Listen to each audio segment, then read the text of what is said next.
I stood there, frozen, my suitcase still clutched in my trembling hand as the door closed in my face. The cheerful Christmas wreath swayed mockingly in the December breeze, its red bow a stark contrast to the cold rejection I'd just received. My wife doesn't want strangers at dinner. My son's words hung in the frosty air between us. Strangers. After carrying him for 9 months, after 38 hours of labor, after 47 years of being his mother, I was a stranger. My name is Martha Wilson, 68 years old, and I had just flown across the country from Boston to San Diego because my son James had finally called after 3 years of painful silence. "We'll see you at Christmas, Mom," he'd promised, his voice bright with what I'd thought was genuine excitement. For weeks, I'd lived on that promise, marking off days on my calendar, shopping for gifts for grandchildren whose faces I knew only from rare social media photos I'd managed to glimpse. The airport had been absolute chaos, a 5-hour delay due to winter storms. I'd sat there, clutching my purse, refusing to leave even to use the restroom for fear of missing an announcement. No food, just weak coffee and anticipation. When we finally boarded at 9 p.m., I couldn't sleep a wink, imagining the reunion, rehearsing what I'd say, how I wouldn't cry, how I'd be perfect and pleasant and not say anything that might upset Caroline, my daughter-in-law. Caroline. From the moment James introduced us, I'd seen something calculating behind those perfectly made-up eyes. Always immaculate, always watching, measuring everything and everyone for their value to her. After the wedding, the calls from James grew less frequent, then stopped altogether. Christmas cards returned unopened, birthday messages left unanswered. But this year was different. This year, he'd called. This year, I'd believed. The taxi had dropped me off at 11:43 p.m. I remember checking my watch, thinking it was late, but they'd be waiting up. The porch light was on. Through the window, I could see their magnificent Christmas tree, glittering with ornaments that probably cost more than my monthly pension. Music played softly inside. Silent night. Oh, the bitter irony. I'd barely pressed the doorbell when it swung open. James stood there, not with open arms, but with a stricken look. Behind him, Caroline, arms crossed, lips tight, wearing what looked like an expensive cocktail dress, as if they'd been entertaining. Real guests, not strangers like me. "Mom," he'd said, shifting uncomfortably. "You're late. We weren't sure you were coming anymore." "The storm," I began, but Caroline cut me off. "We've already had dinner. The kids are in bed." Her voice was ice, sharp enough to cut glass. I nodded, forcing a smile. "That's okay. I'm just happy to be here." Then James looked back at Caroline, who gave him the slightest nod, a signal I recognized immediately. A puppeteer pulling strings. He turned to me, his face a mask I couldn't read. "My son, yet not my son. Look, Mom, there's been a misunderstanding. We were expecting you for dinner, not to stay. Caroline doesn't want strangers at our family Christmas." I felt my heart crack, but held my face still. "James," I whispered, "I'm your mother." "It's been 3 years, Mom," he said, as if that explained everything. Things change. People change. Then the door closed. Just like that. No goodbye, no sorry, no Merry Christmas. I stood there, light snow beginning to dust my shoulders, wondering what I'd done to deserve this, what terrible crime I'd committed as a mother that warranted such cruelty. The memory of James as a little boy flashed through my mind, how he used to run to me with treasures he'd found, how I'd worked 3 jobs after his father died to ensure he had everything he needed, how I'd sat up nights helping him with college applications. Through the window, I caught a glimpse of Caroline's triumphant smile as she turned away. But just before, I saw something else. She was looking at a magazine, open to a page featuring Harrington House, that magnificent historical mansion on the hill that the elite of San Diego coveted so desperately. The one Caroline had mentioned in the few conversations we'd had, her eyes gleaming with ambition. "Whoever owns that house owns this town," she'd once said. If only she knew. I don't know how long I stood there, my tears turning cold on my cheeks. But eventually, I set my suitcase down and took out a pen and the small notepad I always carry. My hands shook as I wrote, but my mind was suddenly crystalline clear. Sometimes, when you have nothing left to lose, the truth flows easily. When I finished, I folded the note carefully and walked to their mailbox. I slipped it inside, picked up my suitcase, and called another taxi. 3 days later, as I sat in my small but elegant apartment back in Boston, my phone began to ring, then ring again. And again. Text messages flooding in, voicemails filling up. I watched the phone vibrate across my antique writing desk, the desk where I'd signed the papers just last month, papers that would change everything. I let it ring. Because sometimes, silence speaks louder than words, and sometimes, the most devastating weapon isn't revenge, it's truth. If you're captivated by Martha's story of betrayal and hidden power, make sure to subscribe so you don't miss what happens next. What did Martha write in that note? What secrets does this seemingly ordinary mother hold? The answers will shock you. For 3 days, my phone wouldn't stop ringing. James's name flashed on the screen so often I considered blocking him. 47 calls, 63 text messages, each one more desperate than the last. Mom, please call me. We need to talk. What did you mean in your note? Mom, this is serious. Please, Mom, I'm begging you. I watched snow fall outside my window, remembering how James used to build snowmen with me, his little hands red with cold, but his face alight with joy. That child was gone now, replaced by a man who called his mother a stranger. On the 4th day, at precisely 9 a.m., I finally answered. Martha Wilson speaking. My voice was steady, practiced, the voice I'd used in boardrooms for decades before my retirement. Mom! James sounded breathless, as if he'd been running. Thank God! I've been trying to reach you for days. Have you? I kept my tone light, conversational. I've been rather busy. Mom, your note. Is it true? All of it? I smiled to myself, though there was no joy in it. Every word, James. The silence stretched between us, heavy with the weight of revelations. You own Harrington House? His voice was barely above a whisper. The one Caroline's been trying to get us invited to for years? The one that never goes on the market?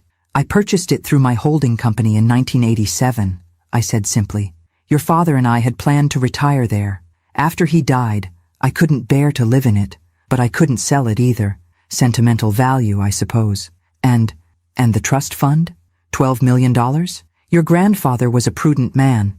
He set it up to mature on your 48th birthday. That's next month, isn't it? January 15th? I heard what sounded like a glass breaking in the background. Is Caroline listening? I asked, though I already knew the answer. Yes, James admitted. You're on speaker. Hello, Caroline, I said pleasantly. I assume you've read my note? Her voice came through, tight and controlled, but I could hear the rage simmering beneath. Martha, there's clearly been a misunderstanding.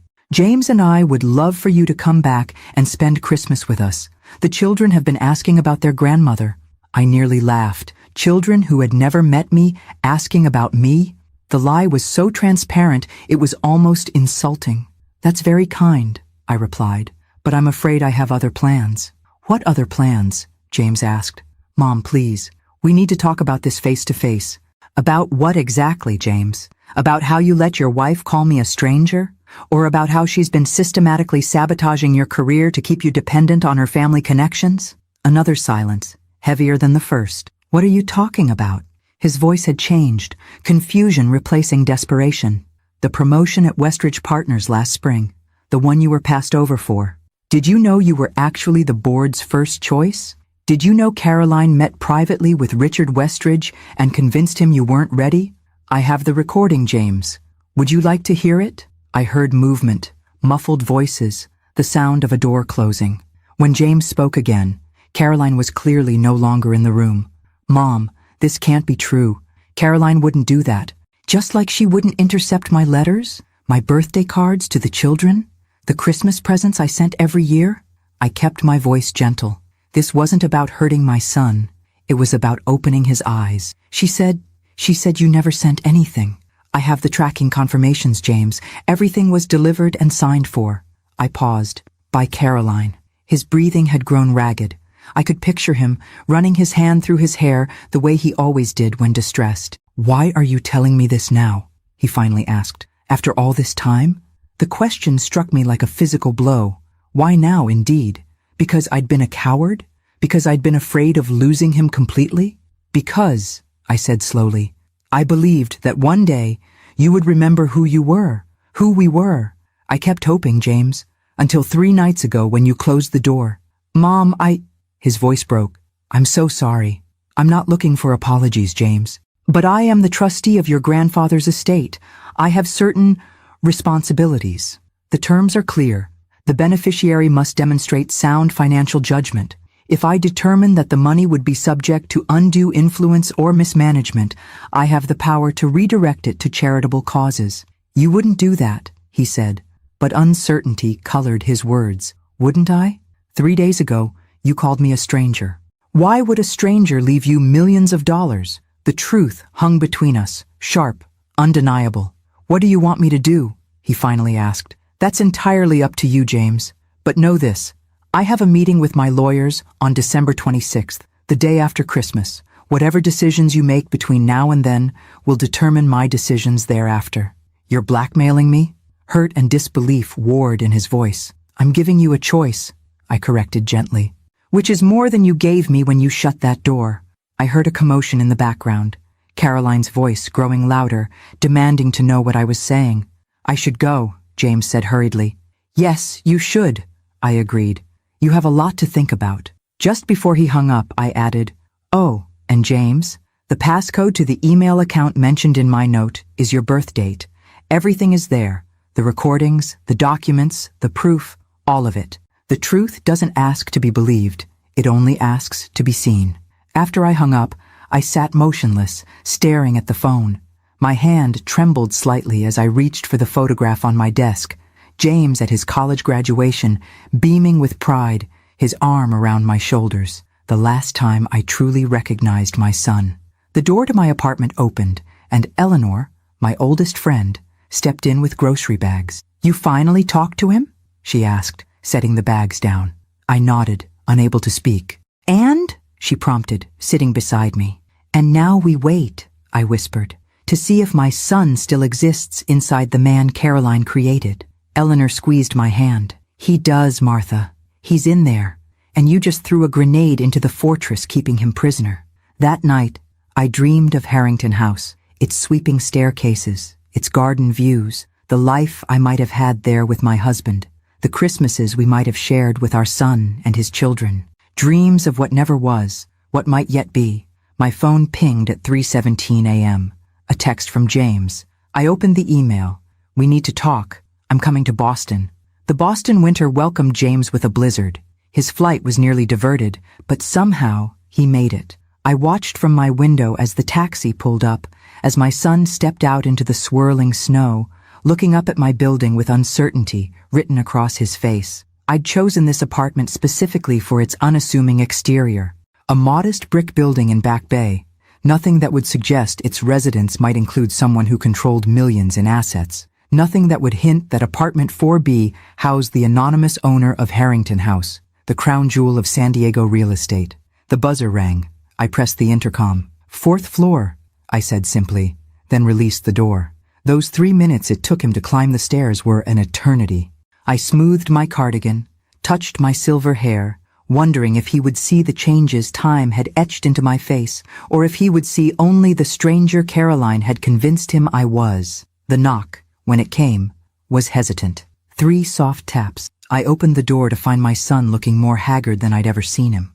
Dark circles shadowed his eyes. His usually immaculate hair was disheveled, as if he'd been running his hands through it repeatedly. He'd lost weight since Christmas Eve. Mom, he said, and the words seemed to catch in his throat. James, I responded, stepping aside. Come in. He entered slowly, eyes taking in my home, a place he'd never visited. His gaze lingered on the photographs arranged on the bookshelf, most of him at various ages, the trophies he'd won in high school, the framed article about his first job at Westridge Partners. You've been following my career, he said quietly. Did you think I wouldn't? I gestured to the sofa. Sit, please. You look exhausted. He sank down, dropping his head into his hands. I don't even know where to begin. I settled in the armchair across from him, folding my hands in my lap. The beginning is usually a good place. He looked up, and for a moment, I saw the little boy who used to come to me with scraped knees and broken toys, trusting me to fix everything. The recordings, he said. Caroline, she really did all those things? Yes. She told Richard Westridge I wasn't ready for the promotion. She intercepted your letters, your gifts. Yes, his voice faltered. She's been lying to me for our entire marriage. I believe so. Yes. He stood abruptly, pacing to the window. Why didn't you tell me? Years ago, when it started happening. Why didn't you fight harder to reach me? The question pierced me like a shard of ice. I'd asked myself the same thing countless times. At first, I didn't know, I admitted. I thought perhaps you were busy, building your new life. Then I suspected, but I had no proof. By the time I obtained the evidence, you seemed happy, James. Or at least I convinced myself you were. Happy? He gave a bitter laugh. Do you know what my life has been like? The constant pressure from Caroline to climb the social ladder, to make more money, to get invited to the right parties, the way she criticizes everything I do, everything I am? No, I said softly. I don't know, because you shut me out. He flinched as if I'd slapped him. She made it sound so reasonable. She said you were controlling, that you disapproved of her, that you were trying to manipulate me. And I believed her because it was easier than admitting I'd made a mistake. He turned to face me fully. But Harrington House? The trust fund? Mom, who are you? Really? I smiled faintly. I'm exactly who I've always been, James. Your father and I were more successful than we let on. We wanted you to develop your own work ethic, your own path. The trust from your grandfather was meant to give you freedom later in life, not to define you. And Harrington House? The house Caroline's been obsessed with since we moved to San Diego? An investment. Your father had a good eye for property. I paused. Caroline's been trying to get invited there, I understand? James sank back onto the sofa. It's all she talks about. The historic holiday party they host every year, the social connections. If we could just get our foot in that door, she always says. He looked up suddenly. The irony is that I have the only key, I finished. A moment of silence stretched between us, and then, unexpectedly, James began to laugh. It started as a chuckle and grew until tears streamed down his face. Whether from mirth or pain, I couldn't tell. All this time, he gasped between breaths, she's been chasing approval from society, and my own mother, the woman she's been poisoning me against, holds the keys to the kingdom she's desperate to enter. I waited for his laughter to subside. James, why did you come here? He sobered instantly. She doesn't know I'm here. I told her I had a business trip to New York. He leaned forward. After I saw the emails, the recordings, I started watching her more carefully, checking things she told me, finding inconsistencies. And last night, I found a burner phone in her desk drawer. She's been texting someone, a man, planning meetings. My heart sank. I'm sorry, James. Don't be. His voice hardened. It confirms everything you've been saying, everything I was too blind to see. He reached for the briefcase he'd brought, opening it to remove a folder. I found these too. Financial records. She's been moving money from our joint accounts into a private one. Small amounts, but over years. Nearly $100,000, I said quietly. His head snapped up. You knew about this too? I've had people keeping an eye on your finances for the trust fund evaluation. People? What people? I hesitated, then decided complete honesty was the only path forward. I'm on the board of Westridge Partners, James, anonymously, through a holding company. His face went slack with shock. What? That's not possible. I would know. Would you? How often do you interact with the board? The actual board, not just the executive team? Almost never, he admitted. The board members are reclusive, private. By design, I said. We prefer to evaluate talent from a distance. We? His eyes narrowed. Mom, what exactly are you telling me? I rose, walking to my desk where I unlocked the bottom drawer. From it, I withdrew a leather portfolio embossed with the Westridge Partners logo. I handed it to him. Your father didn't just work for Westridge. He founded it, with Richard Westridge. When he died, I inherited his shares. I've been a silent partner ever since. James opened the portfolio with trembling hands, scanning the documents inside. Stock certificates, board meeting minutes, investment reports. His name appeared repeatedly in talent evaluations, each one glowing with praise. You've been watching my entire career, he whispered. Not controlling it, I corrected gently. Watching. There's a difference. Does Caroline know any of this? I don't believe so, though she clearly suspects there's money somewhere. Hence her interest in your promotion. In Harrington House. He closed the portfolio slowly. What happens now? That depends on you, James. On me? He looked confused. You're the one holding all the cards. I shook my head. No, I'm holding information. Truth. What you do with it is your choice. He was silent for a long moment, staring at his hands. When he looked up, his eyes were clearer than I'd seen them in years. I want my life back, he said firmly. My real life. Not this performance Caroline's orchestrated. I want my mother back. I want my children to know their grandmother. My heart swelled, but I kept my voice steady. And Caroline? His jaw tightened. I need to confront her, with everything. And then, he took a deep breath. And then, I need a good divorce attorney.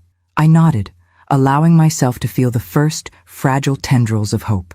I can help with that. I know you can. For the first time since he'd arrived, he smiled, a genuine smile that reached his eyes. You've been helping me all along, haven't you? Even when I shut you out. That's what mothers do, James. He reached across the space between us, taking my hand in his. I don't deserve your forgiveness. Probably not, I agreed, squeezing his fingers. But you have it anyway. As the snow continued to fall outside, casting my apartment in a soft, diffused light, James began to tell me about my grandchildren. Emma, age 7, who loved to read just like her father had. Tyler, age 5, who could already solve complex puzzles. Children I'd never met, but had sent birthday gifts to every year. Gifts Caroline had hidden away. They'll love you, James said confidently. Once they're free from Caroline's influence, they'll love you. I didn't tell him how those words broke and healed my heart simultaneously. I didn't tell him about the nights I'd cried myself to sleep, wondering if I'd ever hear my grandchildren's voices. Instead, I simply said, I'd like that very much. As evening approached, James looked at his watch reluctantly. I have to go. My flight back is in 3 hours. So soon. I need to do this right, Mom. For the kids. I can't just disappear. I need evidence, legal protection. His expression grew determined. But I'm coming back. We all are. For Christmas. The real Christmas we should have had. As I walked him to the door, he turned suddenly and pulled me into a fierce embrace. I'm so sorry, he whispered against my hair. I know, I said, holding him just as tightly. I know. After he left, I stood at the window watching until his taxi disappeared into the swirling snow. Then I picked up my phone and made a call. Eleanor, it's Martha. I need you to contact the caretaker at Harrington House. Tell him to prepare for guests. I paused, a smile spreading across my face. And I think it's time we hosted that famous Christmas party everyone's so desperate to attend, don't you?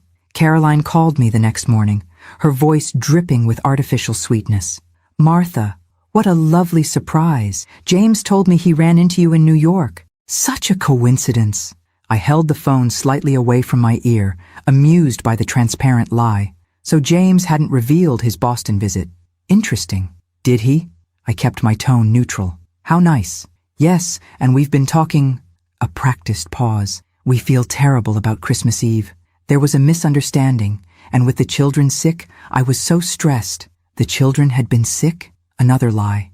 They'd been asleep, according to James. I wondered how many falsehoods Caroline had woven over the years, a tapestry of deception so intricate that even she might have lost track of its pattern. These things happen, I said mildly. We'd love to make it up to you. Her voice brightened. In fact, we're hosting a small gathering for New Year's Eve. Nothing fancy, just close friends and family. We'd be honored if you'd join us. Close friends and family. The irony wasn't lost on me. That's very kind, Caroline. May I ask what prompted this sudden change of heart? A slight hesitation. James and I have been reflecting on family values. The holidays make one sentimental, don't they? Family values. From the woman who'd called me a stranger to my face. They certainly do, I agreed. Especially when $12 million is involved. The silence that followed was so complete, I could hear her breathing change. Faster. Shallower. I'm not sure what you mean, she finally managed. No? James didn't mention our conversation about his grandfather's trust fund. How curious. Another silence then. He mentioned something. But honestly, Martha, that has nothing to do with our invitation. We genuinely want to reconnect. Of course you do. I allowed a hint of steel to enter my voice, just as you genuinely intercepted my letters and gifts to my grandchildren for years. What? That's absurd. James, tell her. I heard muffled sounds, a hand clearly covering the phone, urgent whispers. When Caroline returned, her voice had a strained quality. "Martha, I think there's been some confusion. Perhaps we should discuss this in person. At our New Year's gathering?" "I'm afraid I have plans for New Year's Eve," I said. "I'm hosting a party at Harrington House." The sharp intake of breath was audible even through the phone. "Harrington House? You're attending their party?" "Not attending, Caroline. Hosting. I own Harrington House." The silence stretched for so long, I wondered if the call had dropped. That's not possible," she finally whispered. "The Harrington estate has been owned by the same anonymous investor for decades." "Indeed it has," I agreed pleasantly. I could almost see her mind racing, recalculating every interaction we'd ever had, every dismissive comment, every condescending smile. "I don't believe you," she said, but uncertainty wavered in her voice. "Your belief isn't required for something to be true, Caroline. The deed is a matter of public record, though it's held by my company rather than my name. James has seen the documentation." "James knows about this?" Her voice had risen an octave. "He knows everything now," I said softly. "The trust fund, Harrington House, your meeting with Richard Westridge to sabotage his promotion, your text messages to Michael Crawford." Her gasp was sharp, pained. "How did you—" "As I said, James knows everything now. The only question remaining is what he chooses to do with that knowledge." "You've poisoned him against me," she hissed, the sweet facade crumbling completely. "You couldn't stand that he chose me over you, so you've fabricated these lies. They would be easier to dismiss if they were lies, wouldn't they?" I kept my voice gentle, almost sympathetic. "But we both know they aren't. What do you want?" The question came out ragged, desperate. "Want? I'm not the one who wants something, Caroline. I'm not the one who's been scheming for years to climb a social ladder. I'm not the one who married a man for his potential inheritance." "You can't prove that," she said quickly. Too quickly. "Can't I? The prenuptial agreement you refused to sign might suggest otherwise. The sudden interest you took in James after meeting my friend Eleanor at that charity event where she mentioned his family connections." Another shocked silence. I could almost hear the pieces clicking into place in Caroline's mind. "Eleanor Winters?" she finally asked. "Your friend Eleanor is Eleanor Winters from the Boston Symphony fundraiser?" "The very same. You made quite an impression, asking all those questions about the Wilson family finances immediately after learning James's last name. This is insane. You've been spying on me since before I even met James?" "Not spying, Caroline. Protecting. There's a difference." I paused, though clearly I didn't protect him well enough. The sound that came through the phone was something between a laugh and a sob. "You have no idea who you're dealing with. On the contrary," I said calmly. "I know exactly who I'm dealing with. The question is, do you?" I ended the call before she could respond, placing my phone carefully on the table beside me. My hands were steady, my breathing calm, but my heart raced with an emotion I hadn't felt in years. Purpose. Eleanor called an hour later. "Caroline's been making inquiries about Harrington House ownership records," she reported, rather frantically according to my contact at the county clerk's office. "Good," I said. "Let her look. The truth is there for anyone willing to see it." "Martha," Eleanor's voice grew serious, "be careful. Cornered animals are dangerous. So are mothers protecting their children," I reminded her, "even when those children are 47 years old." That night, James texted me, "Caroline's acting strange, asking questions about Grandpa, about family money. What did you say to her?" I replied simply, "The truth. Be vigilant. The game has begun." The invitation arrived at homes across San Diego 3 days later. Cream-colored cardstock with elegant gold embossing. "Mrs. Martha Wilson requests the pleasure of your company for the revival of the Harrington House Holiday Gala, December 31st, 8 p.m. My phone rang minutes after the first invitations were delivered. "You're really doing this," James said, sounding both amazed and apprehensive. "I believe I am," I replied, checking my list of acceptances. Already 32, including the mayor and 2 state senators. The Harrington House Gala had once been the social event of the season. Its revival after 15 years was causing quite the stir. "Caroline received her invitation this morning," James continued. "She's not well." "Oh?" She locked herself in the bathroom for an hour. When she came out, She started making calls, dozens of calls, to everyone she knows who might have connections to Harrington House. I smiled to myself. And what did she learn? That Martha Wilson, the mysterious widow from Boston who rarely makes public appearances, has owned the property for decades, that you're not just wealthy, but connected to half the important families on the East Coast. He paused. That I've been, as one of her friends put it, catastrophically stupid not to have cultivated a better relationship with my own mother. People can be unkind, I murmured. In this case, they're not wrong. His voice grew quiet. Mom, there's something you should know. Caroline's planning something. My pulse quickened. What kind of something? I'm not sure yet. She's been making calls from her burner phone, meeting with someone yesterday. Not Michael Crawford, someone new. And she's been asking questions about the trust fund, about its terms. Has she approached you directly? No, she's being unusually nice, attentive, talking about family therapy, about healing our marriage. But I've seen this performance before. It means she's plotting. I considered this information carefully. The trust documents are ironclad, James. My father, your grandfather, was nothing if not thorough. It's not just the trust I'm worried about, James admitted.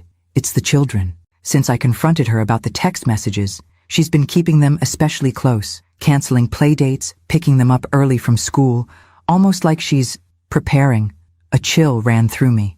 You think she might try to leave with them? I don't know. Maybe I'm being paranoid, but I've never seen her like this, cornered, desperate. It scares me. Have you spoken to a lawyer yet? Yesterday.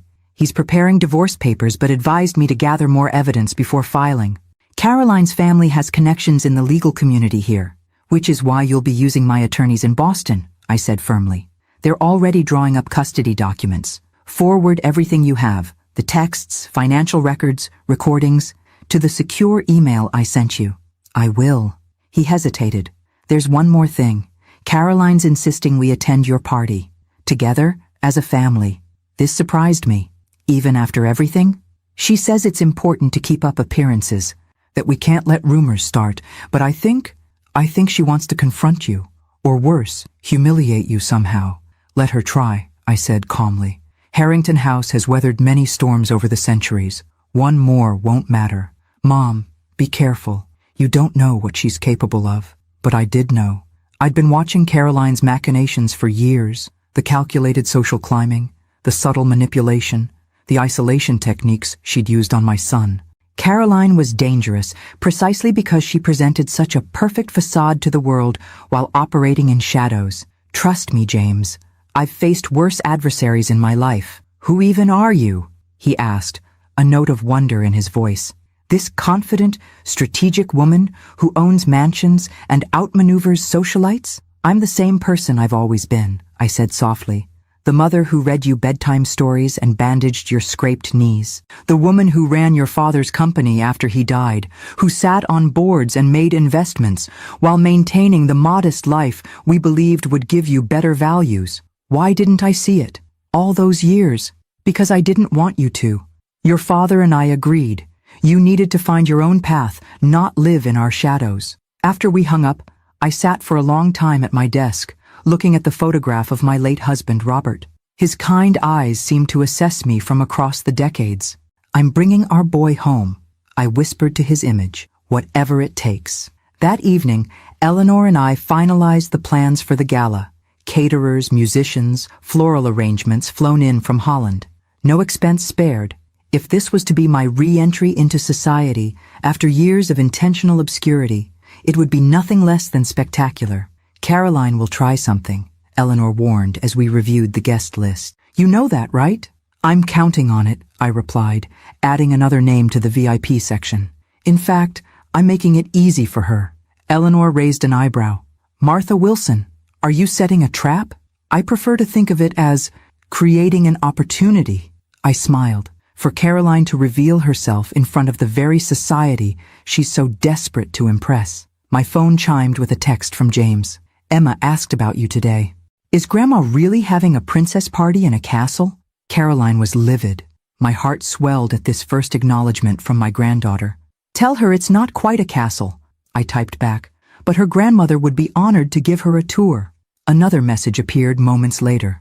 Tyler wants to know if there will be cookies. Tears pricked my eyes. More cookies than he could possibly eat, I promised. That night, I dreamed of my grandchildren running through the gardens of Harrington House, their laughter echoing off century-old stone walls. In the dream, James watched them from the terrace, smiling, free from the shadow that had darkened his life for so long. I awoke with renewed determination. The chessboard was set. Carolyn had made her career isolating and controlling my son. Now she would learn what happens when a mother finally says, enough. This family drama of secrets, power, and redemption has captivated thousands. Drop a comment telling us where you're watching from, and subscribe to catch the next chapter. The Harrington House Gala is approaching, and the confrontation between Martha and Caroline promises to be unforgettable. I returned to San Diego 5 days before the gala, settling into Harrington House with Eleanor by my side.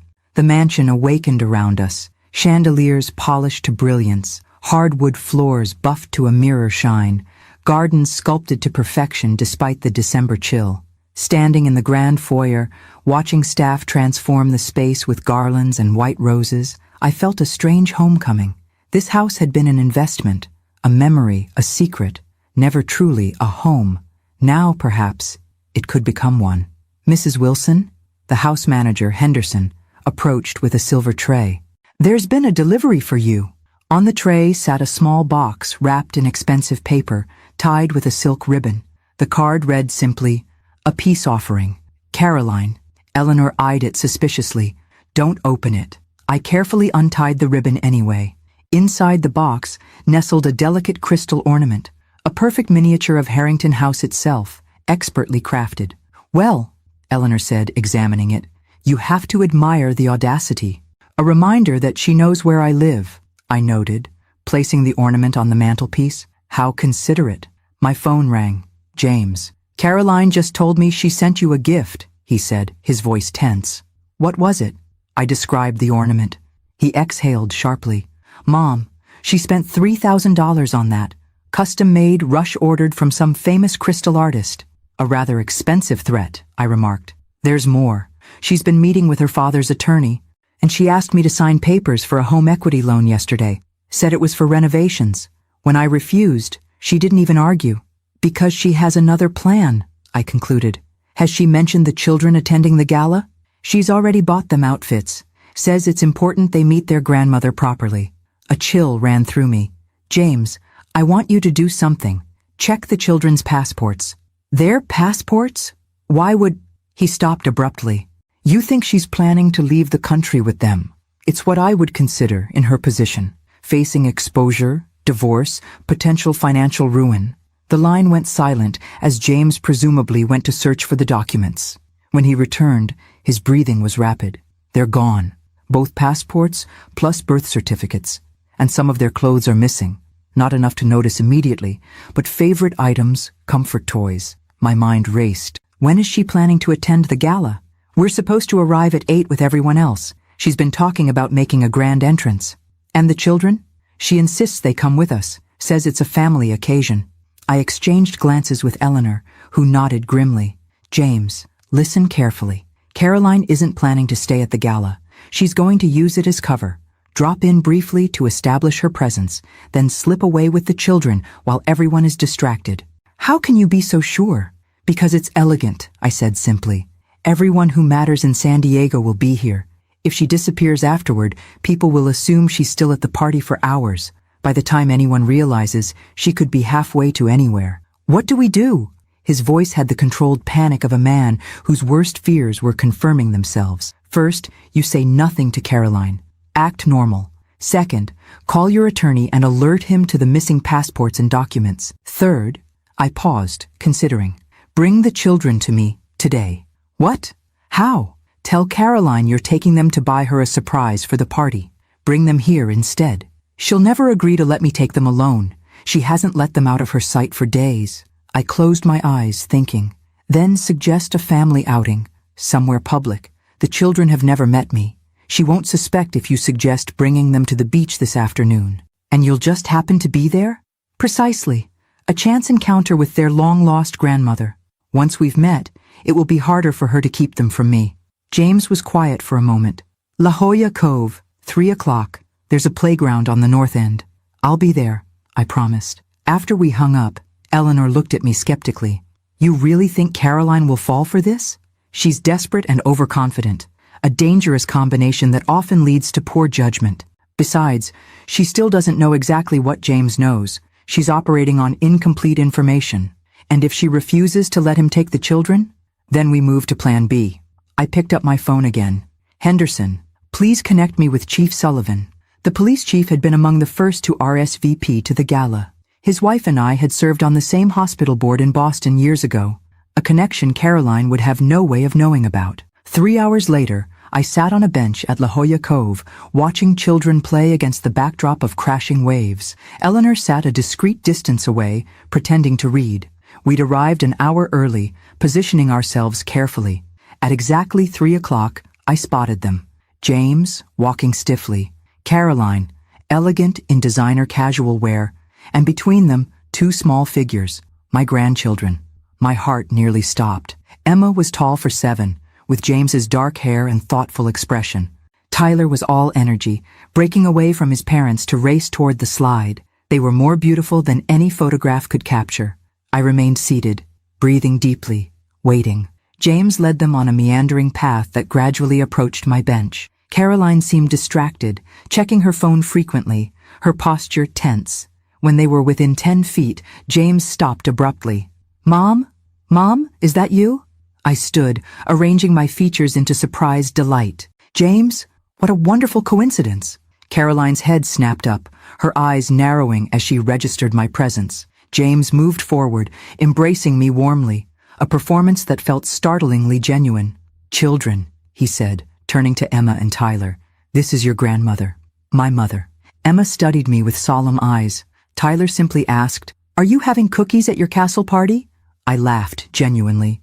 More cookies than you can possibly eat. Martha, Caroline interrupted, her voice tight. What a surprise to find you here. I've always loved this beach, I said pleasantly. Would you mind if I joined you for a while? I've waited so long to meet my grandchildren. Before Caroline could object, Emma stepped forward. Do you really live in a castle? It's a very old house, I corrected gently, with a beautiful garden where children used to play many years ago. Can we see it? Tyler asked eagerly. Caroline's smile was brittle. Perhaps after the party, sweetheart. We should let grandmother get back to her preparations. Actually, James interjected, I think a quick tour today would be wonderful. The children have been so excited since they heard about it. I watched the calculation in Caroline's eyes, weighing the risk of refusing against the opportunity to see inside Harrington House before the gala. Curiosity won. Well, she said, if Martha doesn't mind, I would be delighted, I replied, meeting her gaze steadily. Family is always welcome at Harrington House. As we walked toward the parking lot, Emma slipped her small hand into mine. Dad says you have stories about when he was little, she whispered. So many stories, I promised, squeezing her fingers gently. And I've waited a very long time to tell them to you. Caroline watched this exchange with a carefully neutral expression, but I caught the flash of something dangerous in her eyes. She was recalculating, adapting her strategy. Let her, I thought. The game was changing, but the advantage was now mine. My grandchildren were no longer just names and photos. They were real, warm, curious little people who deserved protection from whatever their mother was planning. And I would protect them, whatever the cost. If this family drama has you on the edge of your seat, drop a comment telling us where you're watching from. Will Caroline's escape plan be thwarted? What will happen when the children see Harrington House for the first time? Subscribe now to make sure you don't miss the next chapter of this riveting story. Harrington House revealed itself as we rounded the final curve of the tree-lined drive. 3 stories of golden limestone glowing in the afternoon sun. Windows like watchful eyes. Gardens, stretching toward the cliff's edge where the Pacific churned below. Wow, Emma breathed beside me. It really is a castle. Tyler bounced in his seat. Does it have secret passages? I smiled, remembering James asking the same question decades ago during his only childhood visit. A few, I admitted. This house has been standing for almost 100 years. It holds many secrets. Caroline's eyes darted everywhere, absorbing details, assessing value. The predatory focus in her gaze was unmistakable. James parked in the circular drive, and Henderson appeared immediately to greet us, his professional demeanor betraying no surprise at our unexpected arrival. "Welcome to Harrington House," he said, bowing slightly. "Refreshments have been prepared in the garden room." Caroline's eyebrows rose fractionally at this evidence of a well-orchestrated household. She'd clearly expected something less established. As we entered the grand foyer, Tyler gasped at the sweeping staircase. Emma stared upward at the domed ceiling with its hand-painted constellations. Even Caroline couldn't conceal her awe. "It's even more magnificent than people say," she murmured, trailing her fingers along a marble side table. "It's been in my late husband's family for generations," I explained, watching her reaction carefully. "Though it's changed hands occasionally, it always seems to find its way back to us." "How fortunate," Caroline replied, her smile not reaching her eyes. I led them through the main floor, the formal dining room with its table set for 30, the library with first editions behind glass, the music room where a grand piano gleamed under spotlights. Throughout, James watched his children's wonder with a joy I hadn't seen on his face in years. Caroline watched me, calculating, reassessing. In the garden room, a light afternoon tea awaited. Henderson had thoughtfully included cookies shaped like stars and moons, perfect for children. As the children settled with their treats, James drew me aside. "You've lived here all this time? Whenever you visited San Diego?" "No," I admitted quietly. "I could never bring myself to stay here after your father died. It reminded me too much of what we'd planned together. The house has been maintained, occasionally rented for exclusive events, but mostly it's stood empty. All these years," he murmured, "while Caroline and I lived in our house that she constantly complained was too small, too ordinary. Your father and I wanted you to build your own life," I reminded him, "not inherit ours ready-made. And I married someone who only wanted what was ready-made." The bitterness in his voice was palpable. Caroline approached, her smile brittle. "Such a lovely home, Martha. The children are absolutely enchanted."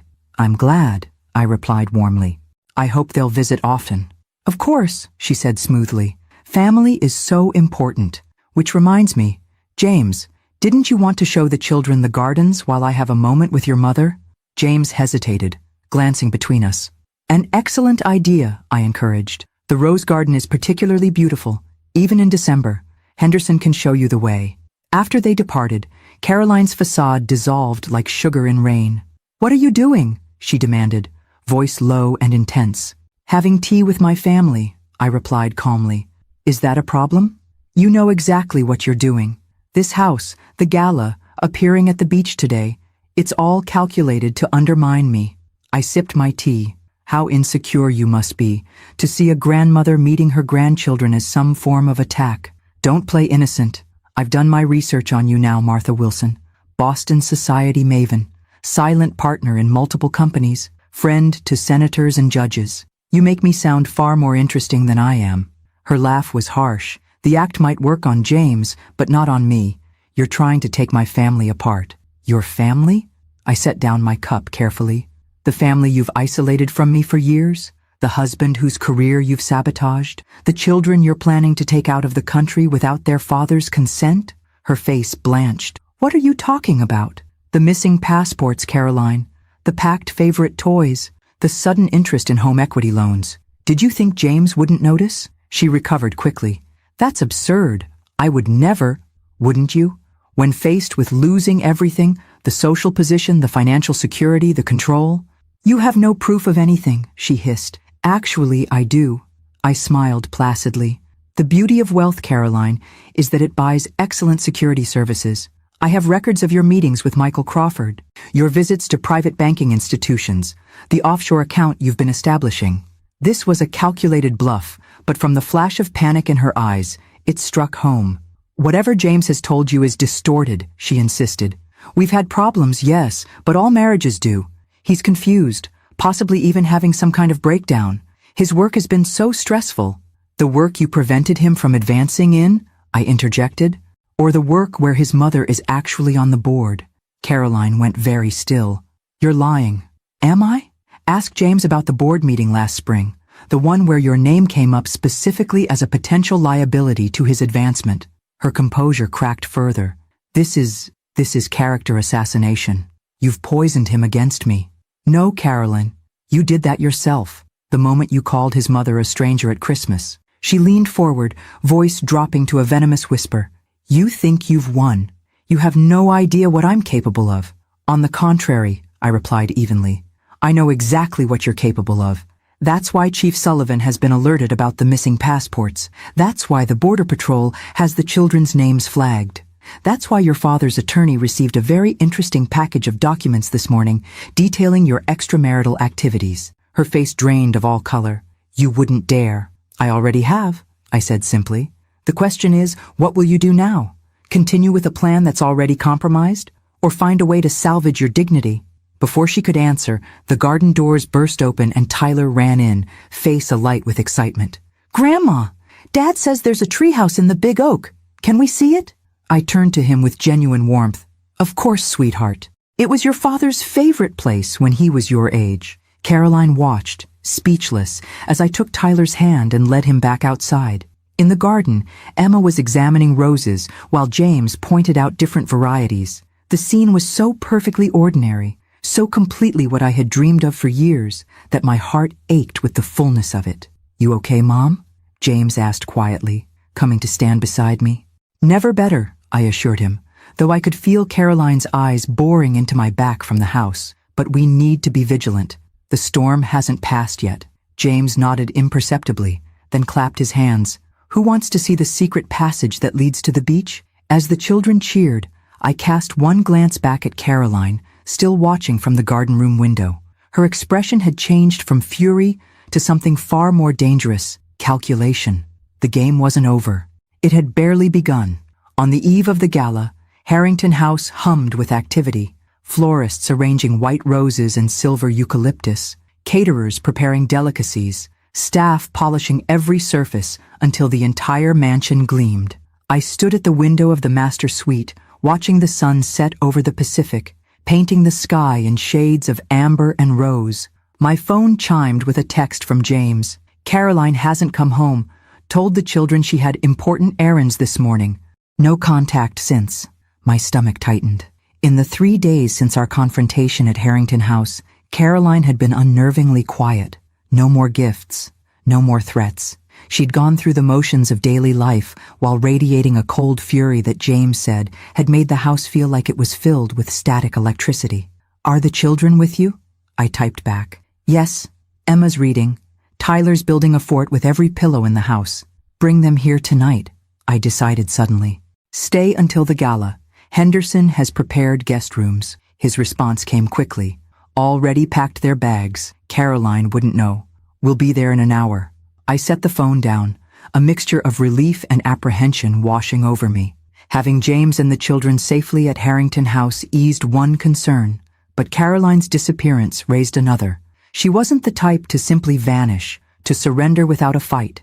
Whatever she was planning, it would be calculated for maximum impact. Eleanor appeared in the doorway, elegant in a silk robe, her silver hair freshly styled for tomorrow. James is bringing the children? I nodded. Caroline's gone missing. Eleanor's expression hardened. I've already spoken with security. The guest list has been verified 3 times. No one enters tomorrow without proper identification. She'll find a way, I said quietly. She's cornered, desperate, and has nothing to lose. She has her children to lose, Eleanor pointed out. I'm not sure she sees them that way anymore. They're leverage, assets. I turned back to the window. Did Henderson secure the East Wing as I asked? Yes. The children's rooms have the best security features in the house, and Chief Sullivan's wife mentioned he'll be arriving early to check security protocols, she said. Apparently there are concerns about an unwelcome individual. I smiled faintly. Barbara Sullivan always did understand discretion. An hour later, headlights swept up the drive. I hurried downstairs to find James ushering 2 pajama-clad children through the grand entrance. Emma clutched a book to her chest. Tyler dragged a stuffed dinosaur by one leg. Grandma! Tyler spotted me first, running across the marble floor to crash into my legs. Dad says we're having a sleepover before the party. I wrapped my arms around him, savoring the solidity of his small body. That's right. I have special rooms prepared just for you two. Emma approached more cautiously, studying my face with those solemn eyes so like her father's. Is Mom coming too? James and I exchanged glances over her head. Mom has some things to take care of before the party, he explained gently. She'll meet us here tomorrow. Emma nodded, accepting this with the weary resignation of a child accustomed to disappointment. My heart ached for her. Would you like to see your room? I asked, holding out my hand. It has a window seat where you can read and watch the ocean. Her face brightened slightly. Really? As Henderson showed the children to their rooms, James pulled me aside, his expression grim. She emptied our joint account, he said without preamble. Every penny. And she's been making calls to her cousin in Vancouver, Canada, I murmured. Smart. Less scrutiny than international flights. I think she's still planning to take them, James said, running a hand through his hair. Maybe not immediately, but soon. This disappearing act is just to throw us off guard. The children are safe here, I assured him. And by tomorrow evening, everyone who matters in San Diego will know exactly who Caroline Reynolds truly is. James looked troubled. Is public humiliation necessary? For the children's sake. This isn't about humiliation, James. It's about protection. Once the truth is known, Caroline loses her power, her social standing, her reputation, her ability to manipulate the narrative. All gone. And the trust fund? Harrington House? Are those just leverages too? I studied my son's face, seeing the conflict there. Despite everything, some part of him still cared for the woman he'd married, still hoped for a resolution that wouldn't destroy her completely. The trust fund is yours regardless, I said gently. It always has been. As for Harrington House, I've already begun transfer of ownership to you and the children. It was always meant to be a family home. Mom? It's time, James. Your father would have wanted this years ago. He swallowed hard, blinking back sudden tears. Thank you doesn't seem adequate. It never is, between family, I replied, squeezing his hand. Now, shall we see if the children have discovered the secret passage to the library yet? Tyler strikes me as a boy who finds hidden doors very quickly. Late that night, after the children were finally asleep, Tyler having required 3 bedtime stories, and Emma extracting a promise that she could help greet guests tomorrow, James and I sat in the library, firelight casting long shadows across leather-bound volumes. What do you think she'll do? He asked, staring into his whiskey. Come to the gala, I said with certainty. It's too important to her image to miss it. She'll arrive, play the devoted wife and mother, perhaps even attempt some grand reconciliatory gesture for public consumption. And then we reveal what we know, the affairs, the financial manipulation, the sabotage of your career, not to embarrass her, but to ensure she can't twist the narrative afterward. James nodded slowly. The recordings? The documents? Chief Sullivan will have them, as will your attorney, merely as protection. She'll fight the divorce, he predicted. Contest custody, drag it out for years. She might try, I agreed. But with what resources? Her family's influence has limits, especially against what we can bring to bear. A comfortable silence fell between us, broken only by the crackling fire. For the first time in years, I felt the easy companionship that had once been natural between us. I've missed you, James said suddenly. Even before Caroline, after Dad died, you changed, became more distant, more focused on business. I never understood why. The observation caught me by surprise. I had to be strong, I said after a moment. For both of us, the company was struggling. There were people who thought a widow couldn't handle it. I couldn't show weakness. And then I married Caroline, and you lost me too. I never lost you, I corrected softly. I just couldn't reach you for a while. His phone buzzed on the table between us. He glanced at it, his expression darkening. Caroline? I asked. He nodded, showing me the screen. Everything's ready for tomorrow. Tell your mother I'm looking forward to finally celebrating as a family. She's planning something, he said unnecessarily. Of course she is. I rose, straightening my shoulders. And so are we. As I climbed the stairs to my room later, I paused at the children's doors, listening to their soft breathing. These precious grandchildren I'd only just found. Whatever Caroline was planning, she would not take them from us again. Of that, I was absolutely certain.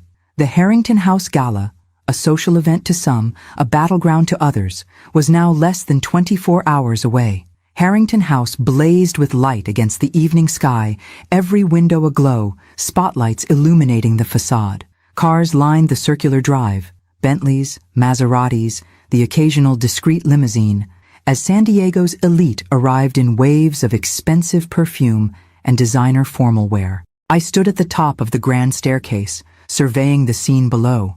The foyer sparkled with thousands of tiny lights woven through garlands of pine and silver eucalyptus. Ice sculptures gleamed on tables laden with delicacies. A string quartet played in the corner, their music floating above the growing murmur of conversation. "You look magnificent," Eleanor said, appearing beside me in midnight blue silk. I smoothed the skirt of my silver gown, classic, elegant, with just enough shimmer to catch the light. "Is everything in place?" She nodded. "Chief Sullivan arrived 20 minutes ago. James's attorney is by the west entrance. The children are with Henderson in the family wing, watching holiday movies until their grand entrance at 9. And Caroline? No sign yet, but the night is young." James joined us, handsome in his tuxedo, though tension lined his face. "Half of San Diego is downstairs," he murmured, "including 3 people from my office who've never so much as nodded to me in the hallway." "Amazing what an invitation to Harrington House can accomplish," Eleanor remarked dryly. "Are you ready?" I asked James. He took a deep breath, "As I'll ever be." Together we descended the staircase. A subtle hush fell over the crowd as heads turned, conversations paused. I felt the weight of hundreds of eyes, the rapid reassessment happening behind polite smiles. Martha Wilson, not just the reclusive widow from Boston, but the owner of Harrington House, mother of James Reynolds, grandmother to his children. The mayor approached first, his wife resplendent in emerald satin. "Martha, what a delight to see you hosting again. Harrington House hasn't seen a gala like this in, 15 years? 16, I corrected with a warm smile. Far too long. "We've missed your influence in San Diego society," his wife added, her gaze sliding curiously to James. "I've been focused on family matters," I replied smoothly. "Speaking of which, may I properly introduce my son, James Reynolds?" The introductions continued for nearly an hour. Senators, judges, philanthropists, business leaders. Many knew James vaguely from professional circles, but seemed startled to discover his connection to me. I watched their expressions shift, mental calculations happening behind air kisses and handshakes. By tomorrow, everyone would know that James Reynolds wasn't just another mid-level executive, but the heir to Martha Wilson's considerable fortune and influence. It was nearing 8:30 when the atmosphere in the room subtly changed. Heads turned toward the entrance, conversations faltered. Caroline had arrived. She stood framed in the doorway, a vision in crimson. Her gown, clearly new, clearly expensive, clung to her slender figure before flaring dramatically at the knees. Diamonds glittered at her throat and wrists, pieces I'd never seen before. "New jewelry," Eleanor murmured beside me. "That's where some of the money went." Caroline swept into the room with practiced grace, accepting glasses of champagne and greeting acquaintances as if she attended galas at Harrington House every weekend. Her laugh tinkled across the space, her smile dazzling, the perfect political wife, the consummate socialite. When she finally approached us, her expression was one of pure delight. "Martha, what a spectacular evening. You've outdone yourself." "Caroline," I inclined my head slightly, "we weren't sure you'd join us." "And miss the social event of the season? Never." She turned to James, placing a perfectly manicured hand on his arm. "Darling, have you seen the Hendersons? They were asking about that charity auction next month." James stiffened under her touch, but maintained his composure. "I believe they're in the conservatory." "We should say hello," she insisted, her grip tightening. "Family unity and all that." As she steered James away, she glanced back at me with the slightest smirk, a reminder that, for tonight at least, appearances mattered. She was still Mrs. Reynolds, still the mother of James's children, still his wife in the eyes of everyone present. Eleanor watched them go. "She's good. I'll give her that." "She's desperate," I corrected. "Look at her eyes." For all her poise, Caroline's gaze darted continuously around the room, assessing exits, tracking movements, a woman with an escape plan. At precisely 9 o'clock, Henderson appeared at the top of the staircase. The quartet stopped playing, and a gentle chime sounded through the room. "Ladies and gentlemen," Henderson announced, his voice carrying effortlessly across the now hushed crowd. "Mrs. Martha Wilson is delighted to present her grandchildren, Miss Emma Reynolds and Master Tyler Reynolds." The children appeared beside him, Emma lovely in a blue velvet dress, Tyler handsome in his first tuxedo. They had practiced this moment all afternoon, the careful descent of the stairs, the dignified pace. Yet their faces shone with genuine excitement as they spotted me waiting at the bottom. A collective awe rose from the assembled guests. I extended my hands to the children as they reached the final step, drawing them close. "Aren't they beautiful?" I said to the room at large, my voice carrying with surprising strength. After so many years of separation, having my grandchildren here in their ancestral home is the greatest gift imaginable. Murmurs rippled through the crowd. I caught fragments. Separation? Never knew. Family drama. As speculation spread like ripples in a pond. Caroline pushed through the crowd to reach us, her smile fixed, but her eyes blazing. "Children, don't you look wonderful?" She reached for Emma, who instinctively stepped closer to me. I noted the flash of hurt on Caroline's face, with a pang of unexpected sympathy. Whatever her failings, she was still their mother. "Perhaps," I suggested gently, "the children would enjoy showing their parents the ballroom before the dancing begins?" It was an olive branch, a moment of grace. Caroline recognized it as such, her expression flickering with surprise before she nodded. "What a lovely idea," she agreed. As the four of them moved toward the ballroom, I exchanged glances with Eleanor and Chief Sullivan, who nodded almost imperceptibly. Whatever happened next, the children would remain protected.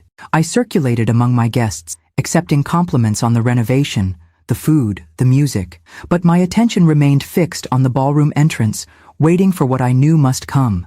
It arrived sooner than expected. A crash of breaking glass, a woman's raised voice, then James emerging with the children, his face tight with controlled anger. "Henderson," he called, his voice steady despite the tension radiating from him. "Would you please take Emma and Tyler for some hot chocolate in the kitchen?" As Henderson whisked the children away, James approached me, leaning close to whisper, "She's making her move. Now." At that moment, Caroline appeared in the ballroom doorway, her composure finally cracking.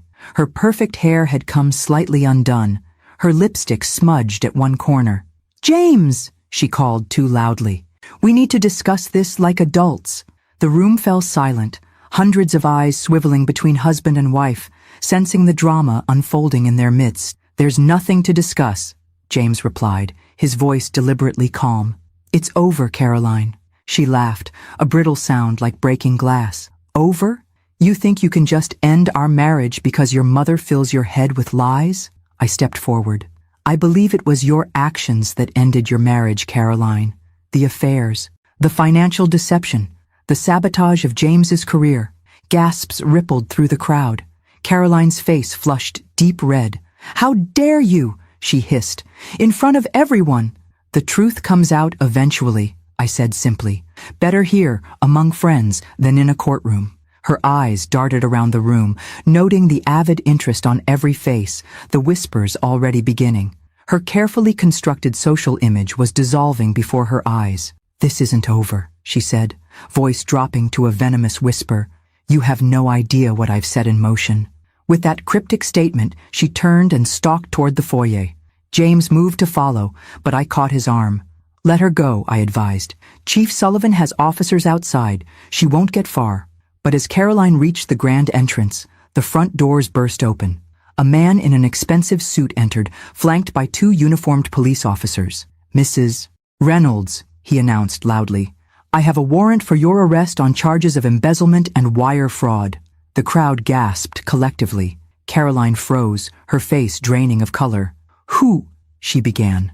"Agent Harris, FBI," the man replied crisply. "Your transactions with offshore accounts triggered several flags in our system. Your father-in-law's company has filed formal charges." I felt James stiffen beside me. "Father-in-law's company?" he repeated. "Mom, what is he talking about?" "I made some calls," I said quietly.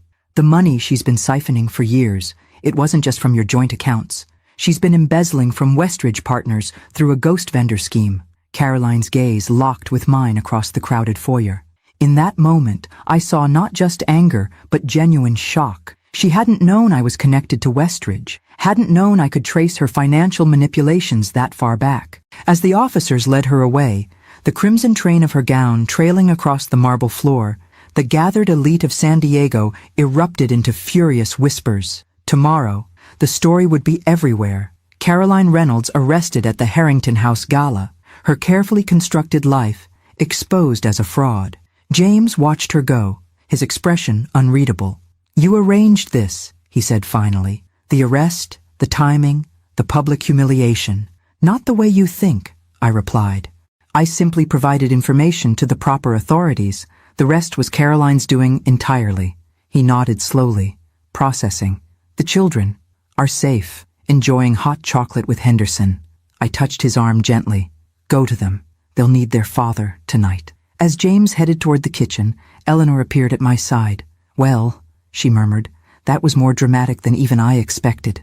"It's not over," I warned. "She meant what she said about setting something in motion. What could she possibly do now? She's been arrested, exposed, humiliated. Caroline always has a contingency plan," I said, scanning the room uneasily. "Always." The morning after the gala dawned clear and bright, sunlight streaming through Harrington House windows onto scattered evidence of the previous night's spectacle, forgotten champagne flutes, a single high-heeled shoe, programs listing dances that had never occurred after Caroline's dramatic arrest. I sat in the garden room, watching Emma and Tyler play on the lawn. They seemed remarkably resilient, accepting James's careful explanation that Mommy had to go away for a while, with the pragmatism of children who had perhaps sensed more of their parents' troubled marriage than adults realized. Henderson approached with a silver coffee service. "The San Diego Tribune has called 3 times this morning, Mrs. Wilson, as have several television stations." "No comment to any of them," I replied, adding cream to my coffee.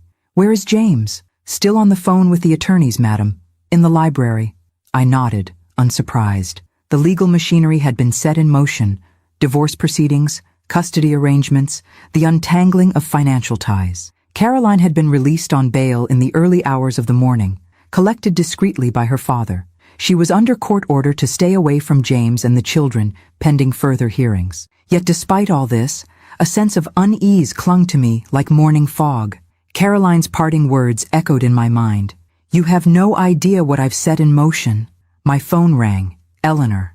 "Have you seen it?" she asked without preamble. "Seen what?" "Check your email, now." I opened my laptop, finding a message from Eleanor with the subject line, "Caroline's Revenge." Inside was a link to a newly published article in a prominent business journal. Westridge Partners, the silent power behind the throne. My stomach dropped as I skimmed the piece. It detailed my connection to Westridge, my role on the board, the nepotistic promotion of my son, the shadowy financial dealings of the company. Quotes from sources close to the situation painted a picture of corporate manipulation and family favoritism. "She must have had this ready for weeks," Eleanor said when I called her back. "Insurance policy, set to publish if anything happened to her." "The timing is deliberate," I agreed grimly. "The morning after her public humiliation. How bad is it?" "Bad enough. Stock will take a hit. There will be calls for investigation, board restructuring." I paused. "James's position will be compromised. She can't take the money, so she'll settle for destroying reputations," Eleanor concluded. "It's actually rather brilliant," I admitted, a reluctant admiration coloring my tone. She knew exactly where to strike. James found me still sitting with the laptop open, the children now napping after their morning exertions. "You've seen it," he said, dropping into the chair across from me. "Yes." Richard Westridge called. "The board is meeting tomorrow for damage control." He ran a hand through his hair. "My career at Westridge is effectively over." "I'm so sorry, James." "Don't be." To my surprise, he looked more relieved than devastated. "I've never been happy there, Mom. The constant pressure, the political maneuvering. It was always Caroline's dream for me, not mine. What would you have chosen if you'd been truly free to decide?" He smiled faintly. "Architecture. Like grandfather. Designing spaces where people could build lives, create memories." My heart caught. Robert's father had been an architect, a passion James had shown from childhood, but abandoned for more practical pursuits after college. "It's not too late," I said softly, "for a 47-year-old to start over?" He laughed, but there was wistfulness rather than bitterness in the sound. "Your grandfather's trust fund," I reminded him. 12 million reasons it's not too late." Before he could respond, Henderson appeared at the doorway, his usual composure slightly ruffled. "Madam, Mr. Reynolds, there's someone at the gate. Ms. Caroline Reynolds. She's quite insistent on speaking with you. James and I exchanged alarmed glances. The children, he began, are safe with Eleanor in the East Wing, Henderson assured us. Security has been alerted. What does she want? I asked. She says she has information you need to hear about the article. I considered for a moment. Let her in. We'll meet her in the library. Mom, are you sure? James looked concerned. After everything, she can't hurt us anymore, I said, rising.